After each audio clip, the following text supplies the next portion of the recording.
My whole life I've been a fraud. I'm not exaggerating. Pretty much all I've ever done, all the time, is to try to create a certain impression of me and other people.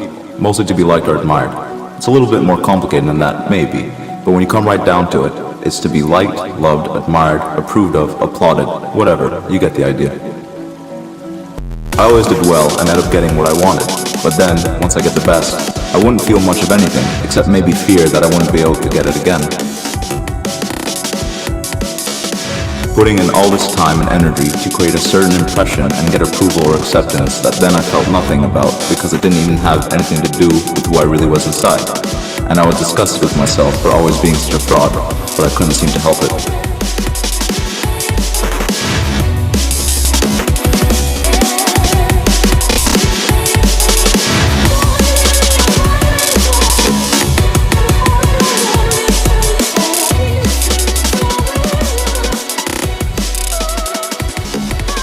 I don't think he was used to patients who were already aware of what their real problem was. He was also a bit of a pill pusher. I balked at trying antidepressants. I just couldn't see myself taking pills to try to be less of a fraud. I said that even if they worked, how would I know if it was me or the pills? By that time I already knew I was a fraud. I knew what my problem was. I just couldn't seem to stop. And finally came out and told him about being a fraud and feeling alienated. I had to use the uptown word, of course, but it was still the truth. And starting to see myself ending up living this way for the rest of my life and being completely unhappy. I told him I wasn't blaming anybody for me being a fraud. Nobody had ever done anything bad to me. Every problem I ever had, I'd been the cause of. I was a fraud, and the fact that I was lonely was my own fault. Of course, his ears picked up at fault, which is a loaded term. Because I seemed to be so totally self-centered and fraudulent that I experienced everything in terms of how it affected people's view of me, and what I needed to do to create the impression of me I wanted them to have. I said I knew what my problem was. What I couldn't do was to stop it.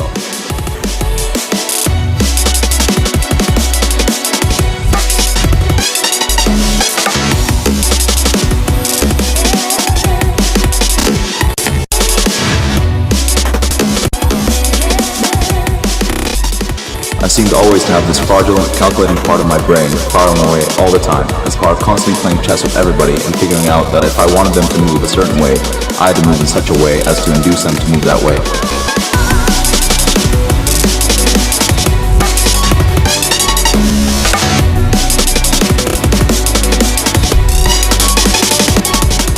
So then how were you able to do what you just did a moment ago? In other words, meaning, how was I able to be honest about fraudulence? If I were really a fraud, meaning he thought he'd caught me in some kind of logical contradiction or paradox. And I went ahead and played a little dumb, probably to get him to go ahead and say it, probably because I'm still held out some hope that what he'd say might be more discerning or incisive than I had predicted.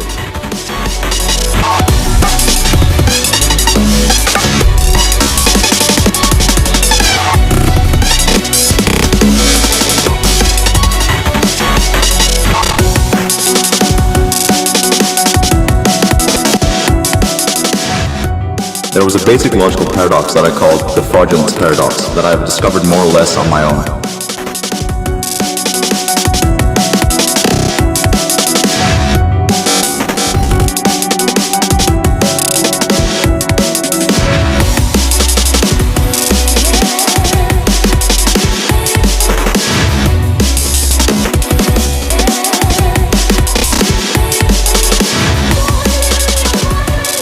The fraudulence paradox was that the more time and effort you put into trying to appear impressive or attractive to other people, the less impressive or attractive you felt inside. You were a fraud. And the more of a fraud you felt like, the harder you tried to convey an impressive or likable image of yourself so that other people wouldn't find out what a hollow, fraudulent person you really were. Logically, you would think that the moment a supposedly intelligent 19-year-old became aware of this paradox, he'd stop being a fraud and just settle for being himself, whatever that was. Because he'd figured out being a fraud was a vicious infinite regress that ultimately resulted in being frightened, lonely, alienated, etc. But here was the other higher order paradox, which didn't even have a form or name. I couldn't.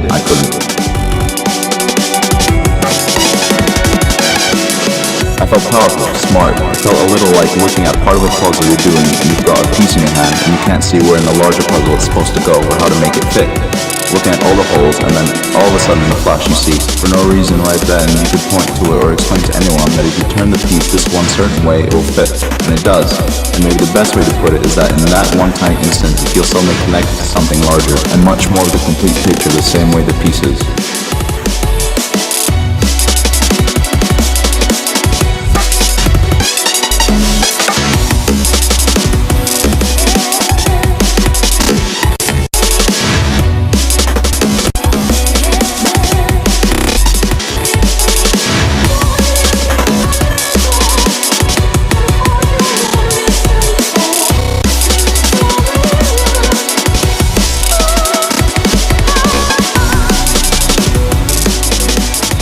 fraud part of me was always there. This is the puzzle piece, objectively speaking, is a true piece of the puzzle even before you see how it fits.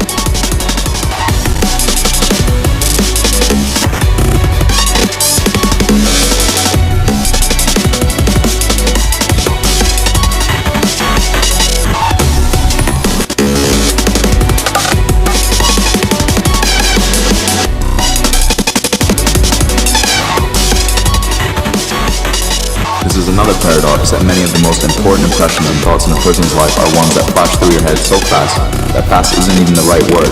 They seem totally different from or outside the regular sequential clock time we all live by, and they have so little relation to the sort of linear one word after another word English we all communicate with each other. With that, it could easily take a whole lifetime just to spell out the contents of one split-second flash of thoughts and connections, etc. And yet, we all seem to go around trying to use English, or whatever language our native country happens to use, it goes without saying, to try and convey to other people what we're thinking and to find out what they're thinking, when in fact, deep down, everyone knows it's a charade and they're just going through emotions.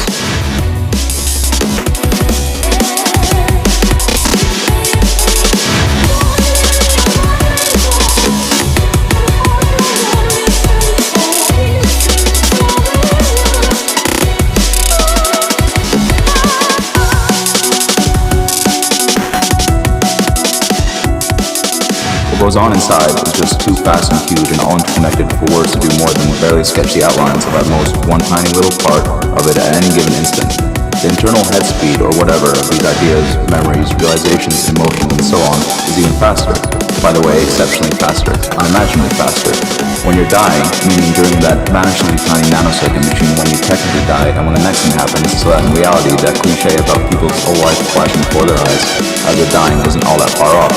Although the whole life here isn't really a sequential thing, where first you're born and then you're in the crib, and then you're up at the plate and then you can ball, etc. Which it turns out, that's what people usually mean when they say my whole life, meaning discrete, chronological series of moments that they can add up and call their lifetime. It's not really like that. The best way I can think of to try to say it is that it all happens at once, but that at once doesn't really mean a finite moment of sequential time, the way we think of time while we're alive. Plus, that's what turns out to be the meaning of the term my life isn't even close to what we think we're talking about when we say my life.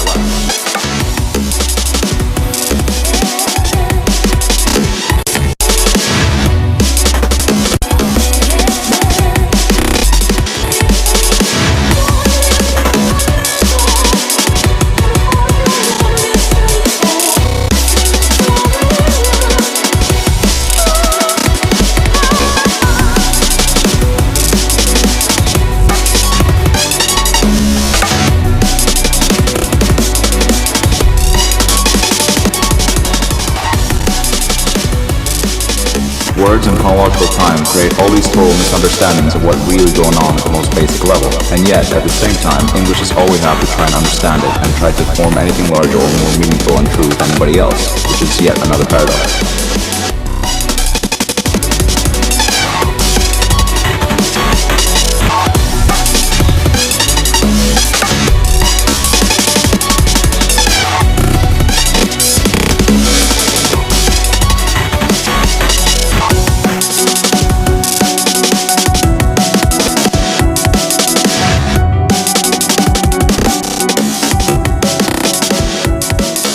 The fact is that we're all lonely, of course. Everyone knows this, it's almost a cliche. So yet another layer of my essential fraudulence is that I pretend to myself that my loneliness was special, that it was uniquely my fault because I was somehow especially fraudulent and hollow. It's not special at all, we've all got it, in spades.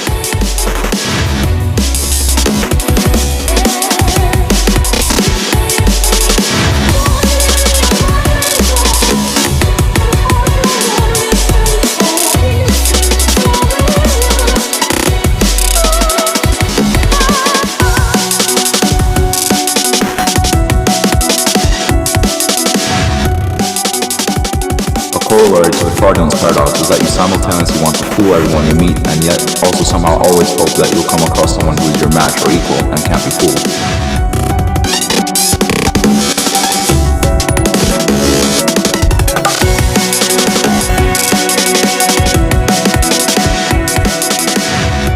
You don't feel anything.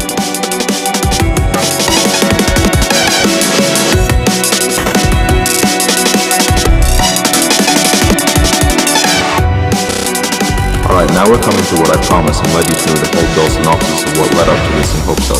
Meaning, what it's like to die. What happens, right? This is what everyone wants to know, and you do, trust me. Whether you decide to go through with it or not, whether I somehow talk you out of it the way you think I'm going to try to do or not. It's not what anyone thinks, for one thing. The truth is, you already know what it's like. You already know the difference between the size and speed of everything that flashes through you and the tiny inadequate bit of it all you can ever let anyone know. As though inside you is this enormous room full of what seems like everything in the whole universe at one time or another, and yet the only parts that get out have to somehow squeeze out through one of those tiny keyholes you see under the knob in older doors. As if we're all trying to see each other through these tiny keyholes. But it does have a knob, the door can open, but not in the way you think. Well, what if it could? Think for a second.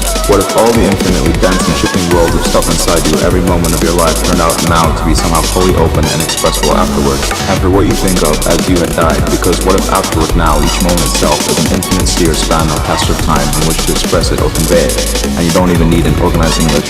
You can, as they say, open the door and be in anyone else's room in all your multiform forms and ideas and facets.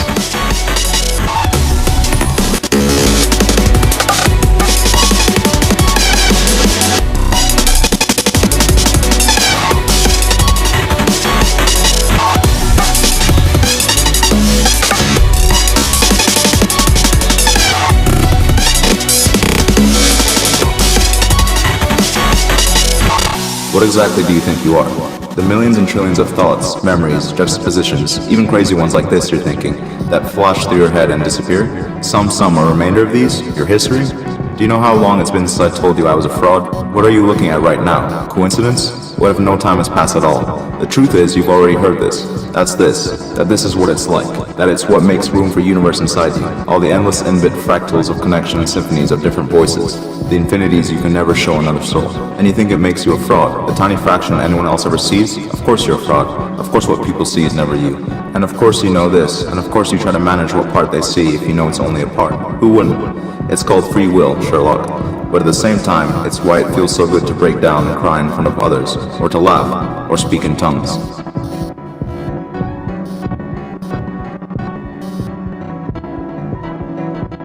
Think for a second. What if there's really no movement at all?